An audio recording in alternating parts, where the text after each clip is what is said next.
This is Swiss and Chips, your British guide to Switzerland.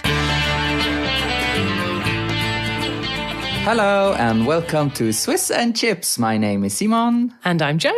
And today we have a very exciting episode, maybe one of the most exciting ones so far, which is Becoming Swiss Part 6. Yes, indeed. So you tell me what we're going to talk about today. Okay, well, this episode is roughly a year after the last episode in this mini-series about becoming Swiss. And we've been following my journey of becoming a Swiss citizen. I'm thinking now, should we say what happened so far or what's the exciting thing today we're going to talk about? Let's, throw it out. What's the exciting thing today?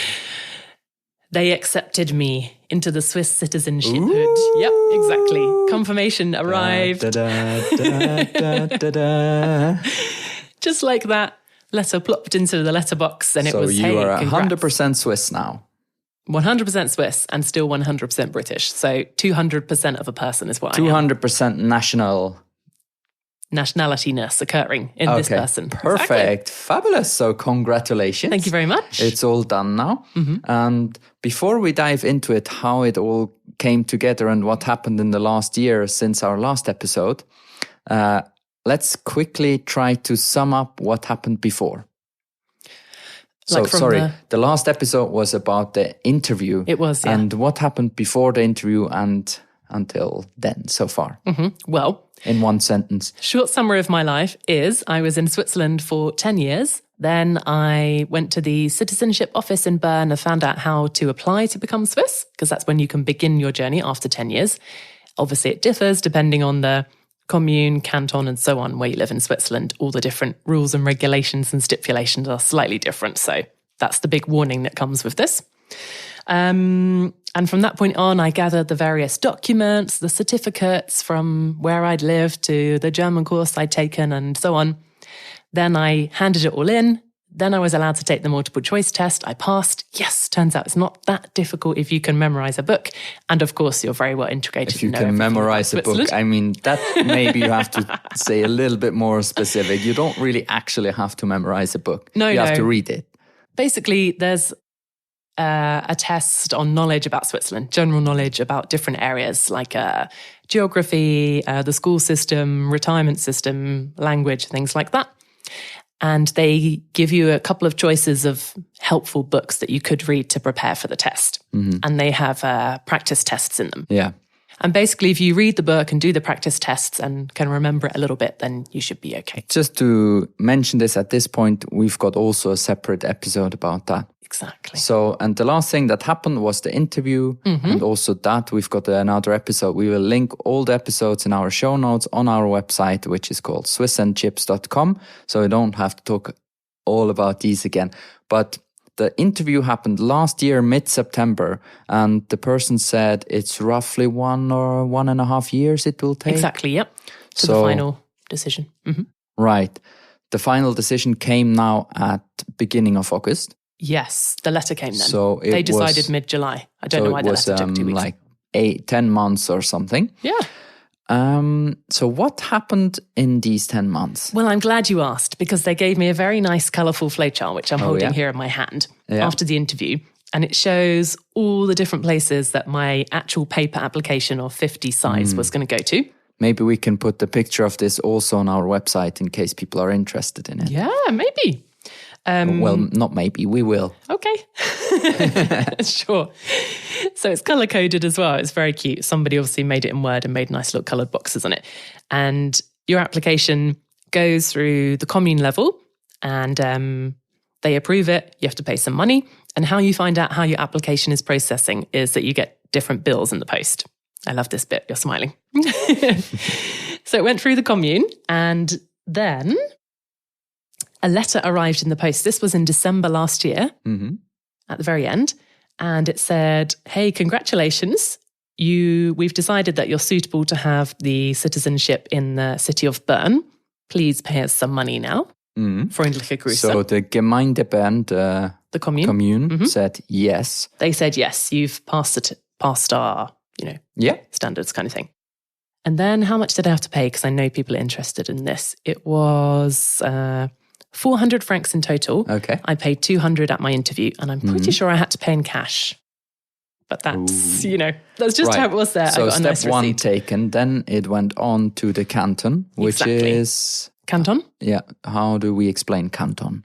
It's a bit like like Hertfordshire in the UK is a county. There you go. So it went from the...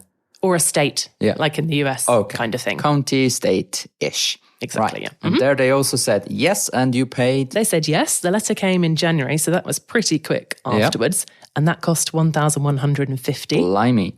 And then it went on to the Bund, which is the state. The federation, the state level. Yeah. And the letter from them with a bill came in May, and that was only 100 francs. What a bargain. Okay, so from December till May, and then it went all back from the Bund to the canton to the Gemeinde, which is basically the same steps back, which took then from May till July. And in July, you've got the official, yes, I made it letter. Exactly. And the thing that was surprising about that was when the letter came in the post, it said, I'm so happy to tell you that you're now a citizen of Bern. And I was like, what does that mean? But then, you kind of get your citizenship through the small place where you live. Yeah. Which is so cool. How did it feel? How was it? Exciting, That was really cool. Yeah, great question, isn't it? Yeah, how did it feel? On the other hand, so one step back. Yes. This whole waiting time, 10 months, how was it? How is it to wait for such a thing? You basically just forget about it. You forget about it, don't you? Only when people ask you, maybe. Yeah. People ask you, maybe you know some other people who are doing it, you compare notes. How long did it take? How much was your blah, blah, blah? And you just, try not to break any dramatic rules, because obviously that would nullify your application. Gotcha. And then all of a sudden there's a letter in your postbox and boom, you made next it. level. Bob's your uncle. Fanny's Johnny your is your aunt. Yeah. Right. So letter arrived, you made it, and now what? Well, we had just moved when the letter came, literally one day after. So I rang my kind of personal advisor who had my portfolio, shall we say, on his desk, who's a very, very nice person. And I rang up to speak to him to say, what should I do? Because once the letter arrives, they say, here's your, like a piece of paper that shows that you live in Bern. And now you have to arrange an appointment to go and swap your permit for your official Swiss ID and take this with you. Okay. But I would have obviously had a different address on the two. So I rang up to speak to this really nice man who was super helpful in my application process. And it turns out that he retired. Oh, no. This is really sad because I was really looking forward to talking to him and being like, oh, thank you. So he's gone. But anyway. So you haven't got your passport yet? No, not yet. But I have got my official documentation. I just have to arrange to go and get my passport. Okay, cool. But in the meantime, more exciting things came in the post. Which was? The voting papers. Ooh, yes. First votes coming up. Yeah, already. That's going to be another episode. It certainly is. But what I'm wondering is, so you became Swiss and then what changed? Well, this is funny because I am very, pro-voting and pro-democratic processes, you could say. Put that on a T-shirt. So I personally think if you live somewhere, you should exercise your right to vote. Yes, you want to have a say agree. in how the country is run. And absolutely. I think people fight for that right. It's super important. But not everybody feels the same way. I talked about it with a few other people who've been here for a long time. And they said, yeah, but why do I want to become Swiss? So what if I can go and vote? I'm not interested anyway, more or less. And with a C permit, it's almost the same, but you just don't have to go and vote. Yeah. So basically nothing changed except... Now I can go and vote. Okay. And I get a red passport, but unless they change the colour. Is there not some kind of celebration planned? Well, that's what I thought. So is there or is there? Well, no one has invited me if there is. So there might something come up at some point. I had it in my head that they invite you to some sort of gigantic party and give you a medal or something. To be honest, I'm sure I in also some places don't know, they but do. we will let everyone know in case it happens. Yeah. But I should say, in my private life, my Swiss family bought me a present. Oh, yeah. Which was? An Edelweiss shirt. Ooh. Which is really cool. Fantastic. So, how... And by my Swiss family, I mean your family, in case people are listening and don't know. Yeah, exactly. What other things change? Did you in daily life? Are you going out now and say, "Hey, I'm also Swiss now"? Well, I'm looking for all opportunities to say that. Okay, so And did it happen yet? If you look hard enough, you can create these opportunities. It turns out. And did it happen yet so far? Sure did. Yeah. Oh, did it? Yep. What was I doing? Give us an example. So I was visiting this sounds weird now. I had a sort of work engagement where I went with somebody else and something went a little bit wrong, nothing dramatic, but I had to apologize in a very Swiss manner, to make sure that we could stay friends with this person. Yeah. And I thought, okay, I did that really well. And afterwards I said to the person, I'm also Swiss now, so I know how this works. Oh, fantastic. Fantastic. Yeah.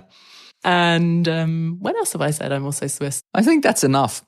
There's a few other times it's happened. It but might be ever so slightly weird to go out and tell people, "Hey, I'm Swiss." Well, I'm doing it. Okay, very good. Perfect. Right, now let's move on. The Swiss word. Mm-hmm. So I should be supplying these now. I thought about that. I thought, basically, you should do it. But today I've got an exciting word. Okay. And why it's exciting? Because I have no translation for it. So I will have to find somehow a way to explain it to you. I know how this works, but you make me translate it. If we are lucky, you know the word. Oh, no. Okay. So it's called Gschtabi. Isn't this a rude word? No, it's not. No. Well, no. No, it isn't. Well, no. I don't know if I it's can not say a what swear I think word. that is. But if you tell someone he or she is a Gschtabi, then it's not very, it's not a compliment. Mm-hmm. I think I might be confusing it with something else in that case. I'm not sure I should say. I think you shouldn't. Right. So, can you give me a clue? Well, now we're coming to the translation. Mm-hmm. For everyone listening, I apologize already. Probably after 5 minutes, you will still not know what the word means, but I'll give it a try. Gschtabi is a person that moves very unsmooth. Very, like I'm making the robot here in front of Joe. So just robot. Droid. Not robotic, but a droid, a robot is very Gschtabig. Very jerky, very not uncoordinated. Yes, uncoordinated. Like they're clumsy and they fall over Clumsy, uncoordinated person. Yes. Like if you're in a bar or whatever and someone is dancing, like what are they doing? And they're like, yes, arms exactly. Sticking out funny and legs or you jiggling. would say someone like in sports, someone like Roger Federer is the opposite of Gschtabig. He's very elegant and smooth in his movements. Okay. So you can say someone he or she is Gschtabig as an adjective, yep. Or you can say someone is a Gschtabi. Now you can say it. You're a Gschtabi. Yeah, du bist so ein Gschtabi. Yeah, right. Cool. Very nice. That was me at the gym this morning, then I'm guessing, because somebody did laugh as my hand was flailing trying to bring one of these sort of weights machine things around. Yeah, probably it looked a bit Gschtabig. Yeah. Fantastic. So that was it for today. We've learned it's possible to become Swiss. Sure is. And we've learned that as soon as you are, you should tell everyone. Absolutely. We haven't learned what happens after this. So there will episodes come up with the votes. Yes, we're going to go and vote in a few big weeks. Party. And if anything else should happen, we will let everyone know. And hopefully everyone knows now the word Gschtabig. Yes. That was it for today. So thanks for listening. Bye. Bye.